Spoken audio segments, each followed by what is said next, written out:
Z okazji nadchodzącego weekendu zachęcamy do odwiedzenia modułu Ochrona środowiska w serwisie www.geoportal.gov.pl, w którym korzystając z narzędzia Analiza BDOT-10K można wyselekcjonować obszary Natura 2000 w województwie mazowieckim. Dostępne narzędzie umożliwia analizę danych przestrzennych pochodzących z bazy danych obiektów topograficznych. Jest to narzędzie przygotowane w oparciu o aktualne dane BDOT-10K. Narzędzie znajduje się w menu bocznym serwisu, w zakładce Analizy. Użytkownicy mogą korzystać z selekcji atrybutowej i przestrzennej, aby filtrować dane oraz wizualizować wyniki bezpośrednio na mapie. Aby rozpocząć wybór warstwy, należy wskazać odpowiednią warstwę poprzez rozwinięcie listy dostępnych opcji i wybór jednej z nich.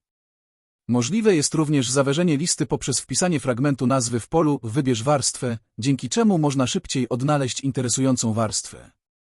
Wyniki można wyeksportować do dowolnego formatu, między innymi shapefile.